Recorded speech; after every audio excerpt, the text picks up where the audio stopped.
you've ever felt behind on your fertility journey, like things should have happened by now, or that you're running out of time, this is for you. Today, we're talking about how to let go of the pressure of the timeline without feeling like you're giving up on your dreams.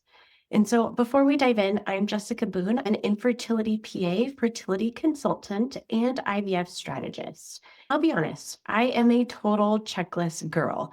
I love structure, I love plans, I love hitting milestones, just like many other people who thrive on checklists. But sometimes, especially in this fertility journey, those timelines become a source of pain or panic instead of clarity.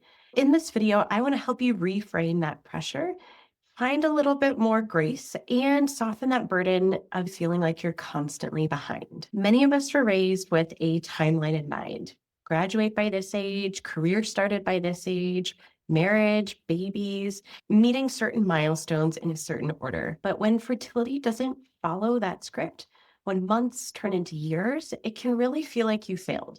And here's the truth. Needing more time doesn't mean you failed, and it doesn't mean that you're broken. Your journey is still unfolding, even if it's not happening on the schedule that you imagined. So, this might sound silly, so stay with me. I was eating popcorn and thought this is kind of the perfect analogy. You throw all the kernels into the pot at the same time with the same heat, the same conditions, and they still don't pop at the same time. Some kernels pop really early and some need a little extra time, but they taste delicious at the end. The takeaway from this analogy is that none of the popcorn kernels are broken. They just needed their own timeline. And that's us. Every one of us needs to develop and meet our goals at our own timeline. So if you're feeling like you're behind, that's not it. You're just becoming. And I'm just as guilty of this as anybody else. When we're stuck in timeline mode, we create pressure, sometimes really unrealistic pressure. We often think, why hasn't this happened yet? What am I doing wrong? I should be way further along by now.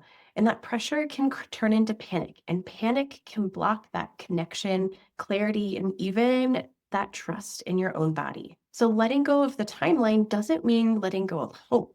It actually just means giving yourself a little space to breathe and be a little bit more present in this moment. This is a really common topic that I work with my one-on-one clients on. Here are a few tools that I often share with them and see if any of these resonate for you. The first tool is, instead of being so in the weeds on the details right now, let's take a zoom out. Look at your life instead of in the minute or the hour and the day. Take a look from the 1 year mark, the 5 year mark, and just look at things from a different lens. This season right now, you may feel stuck, but with distance, it might feel more like a turning point. It may not feel so overwhelming. Time and time again, when I talk to clients who've been on this fertility struggle, once they've made it and they are building and growing the family that they've dreamed of, or they're holding the little one in their arms, they're like, holy cow, in that moment, it felt like a struggle, but now it feels just like a blip on this whole radar.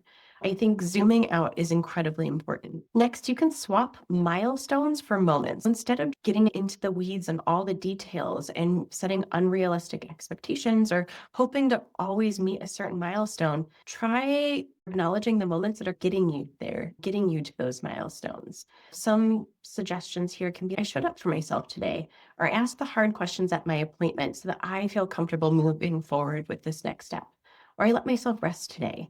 All of these things are little steps that are getting you to those big milestones. So let's acknowledge the little things too and not focus so much on the date or that milestone that has to happen. If you're into journaling, or even if you're not, I challenge you to think about this journal prompt. Ask yourself, what expectations am I still holding on to that may not be serving me anymore? Whew, the list that can come up from this is pretty fascinating.